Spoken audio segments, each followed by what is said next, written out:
everyone. Today we are going to discuss about pollen pistil interaction. This is another topic from chapter number 3, reproduction in flowering plant. Till the time अभी तक बच्चे हमने क्या किया?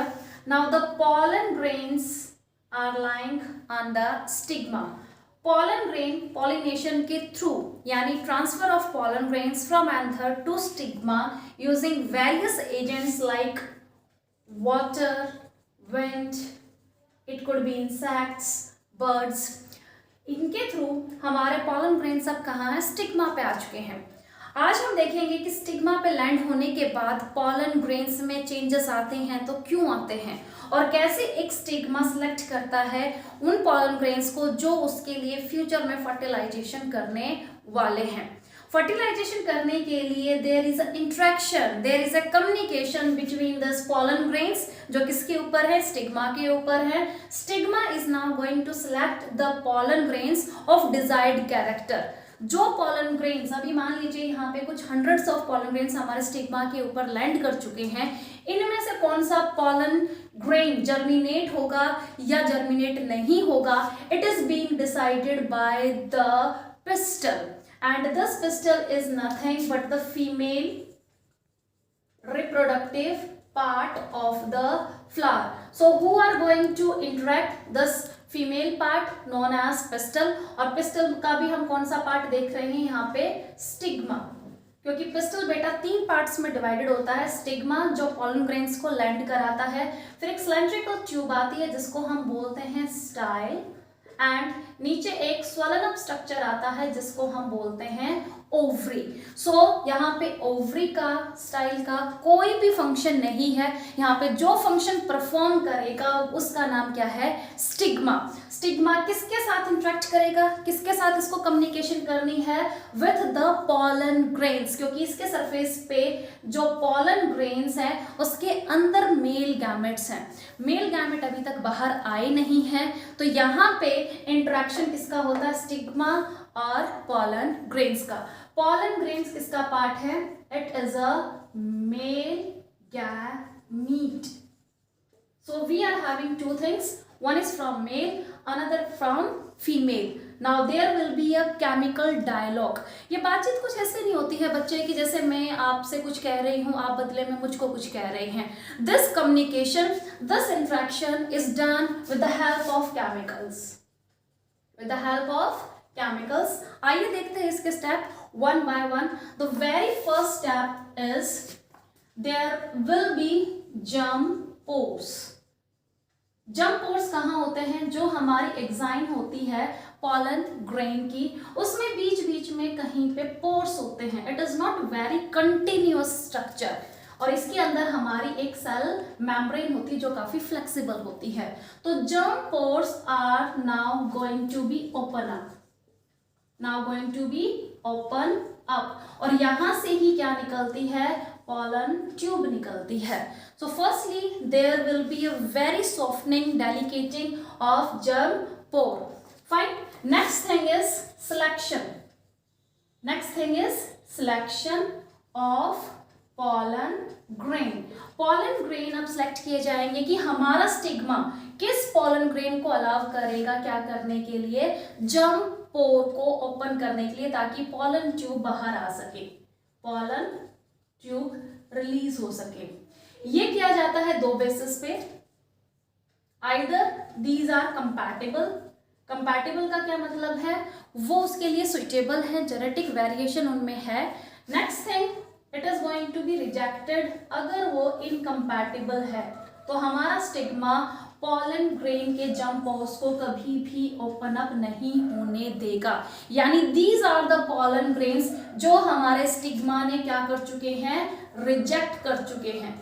एक बार stigma ने उनको इनकम्पैटिबल घोषित कर दिया तो इसका मतलब ये है कभी भी उनका जर्म पोर खुलेगा ही नहीं. जर्म पोर नहीं खुला है तो pollen ट्यूब उनकी बनेगी ही नहीं. So this is just like a selection. मुझको ये सिलेक्ट करने हैं, इनको अवॉइड करना है. Stigma is going to select the pollen grain according to उसके लिए कंपैटिबल है या कंपैटिबल नहीं है. Third step is pollen grain आपको देखना पड़ेगा। ये भी दो टाइप का होता है। 60% जो हमारे प्लांट्स होते हैं उसमें ये होता है 2 सेल्ड स्टेज पे, फाइन। और जो हमारे 40% एंजियोस्पर्म है, पॉलन ग्रेन किस टाइप का होता है, 3 सेल्ड स्टेज में। इसको हम आगे डिस्कस ऑलरेडी कर चुके हैं, एक बार मैं आपको फिर से बता देती हूँ।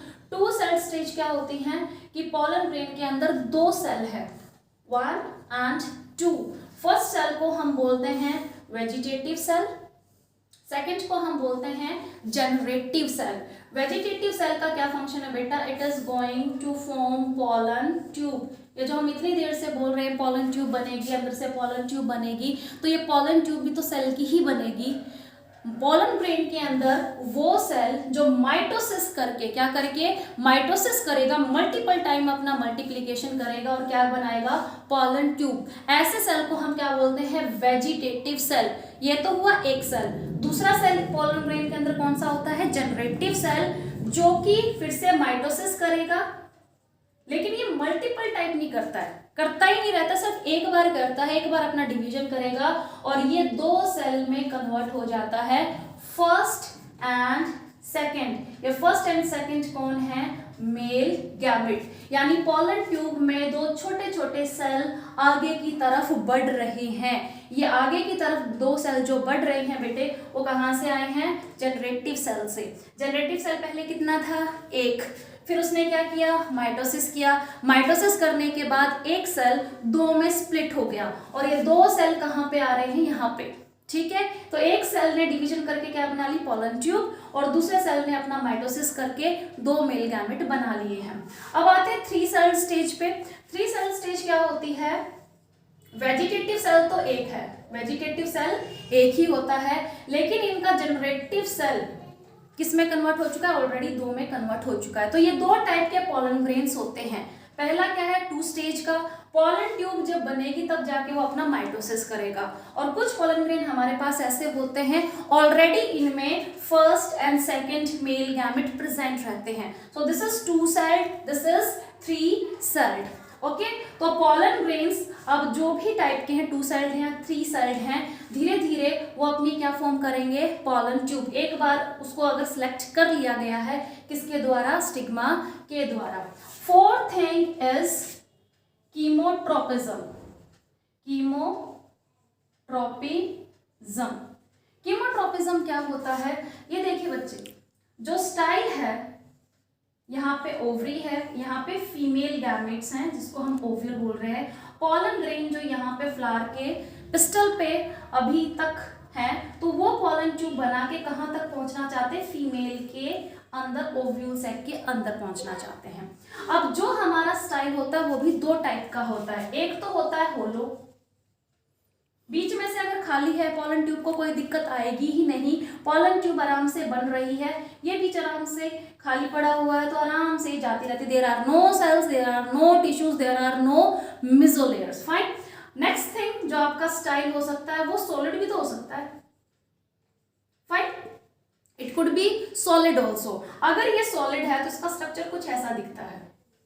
पैरेन्काइमेटस, कॉलनकाइमेटस जो सेल्स होते हैं पूरी तरह हमारे स्टाइल को कवर अप किए रहते हैं, क्योंकि वो चीज बीच में से क्या है, सॉलिड है। अब प्रॉब्लम ये आ जाएगी कि जो हमारी पॉलन ट्यूब होगी वो इनको क्रॉस करके कैसे जाएगी। तो यहाँ पे कीमोट्रोपिज्म का क्या मतलब है, एक केमिकल सीक्रेट होता है पॉलन ट्यूब के सेल से जिसको हम बोलते हैं pectinase. Pectinase is what, enzyme, जो कि एक टाइप का हार्मोन है। और जैसे जैसे ये पैक्टिनेज यहाँ से आएगा, पैक्टिनेज की प्रॉपर्टी होती है, it is going to digest the pectin. ये एंजाइम हमारी क्या करती है, पैक्टिन, जो कि किस में होता है, सेल वॉल में होता है, उसको वो डाइजेस्ट कर लेती है। तो पॉलन ट्यूब के सेल्स एक केमिकल सीक्रेट करते हुए जा रहे हैं, उस केमिकल का नाम क्या है, पैक्टिनेज। पैक्टिनेज क्या करेगा, जो स्टाइल के अंदर जो सेल्स हैं, टिश्यूज है, उनको क्या करता रहेगा, डाइजेस्ट करता रहेगा।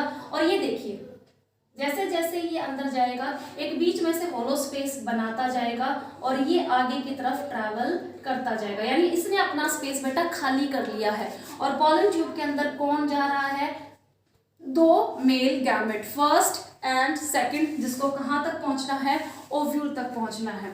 ठीक है, अब हम आते हैं कि एक बार पॉलन ट्यूब अगर ओव्यूल के पास पहुंच जाती है उसके बाद क्या होता है।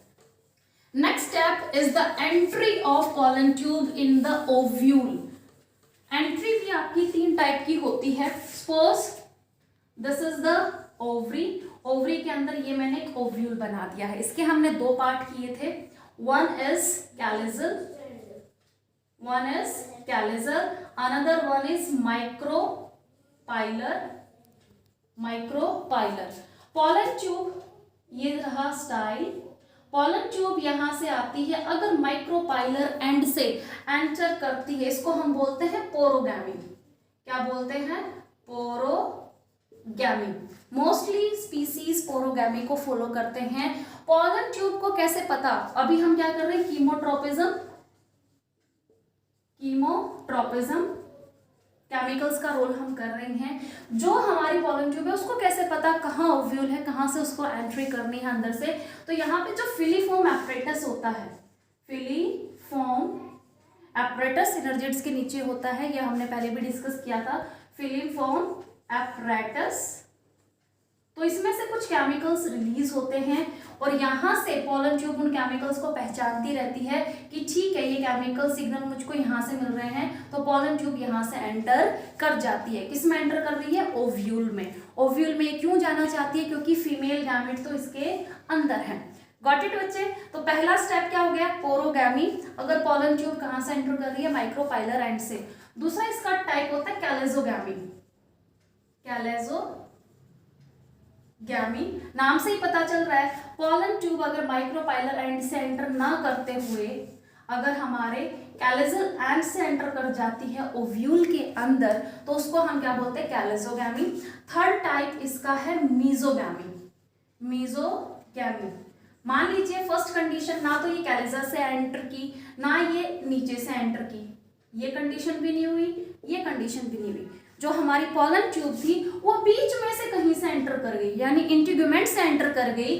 कहाँ तक जाने के लिए, हमारे फीमेल गैमेट्स के पास जाने के लिए। तो ऐसे टाइप को हम बोलते हैं मीजोगैमी। ना माइक्रोपाइलर से ना वो कैलिजल से एंट्री की, उसने कहाँ से एंट्री कर ली, इंटीग्यूमेंट से।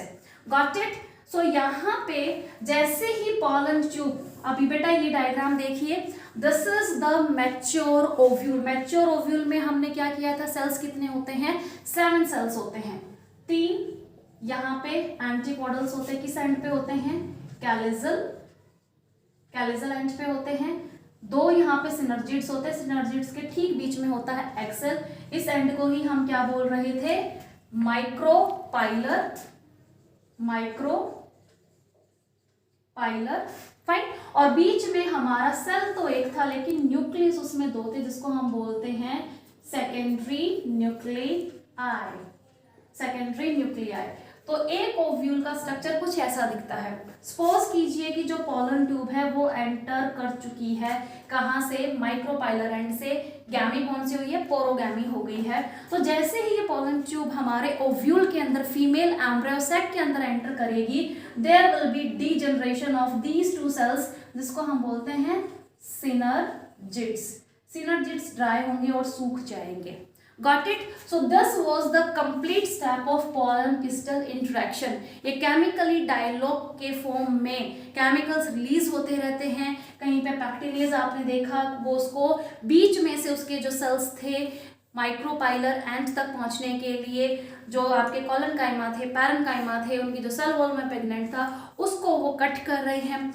Next thing is regarding the stigma pollen grains को अट्रैक्ट करने के लिए, स्टिक करने के लिए यहाँ पे एक शुगरी सब्सटेंस को रिलीज करता है। इसमें शुगर होती है एटलीस्ट 10% तो होगी ही।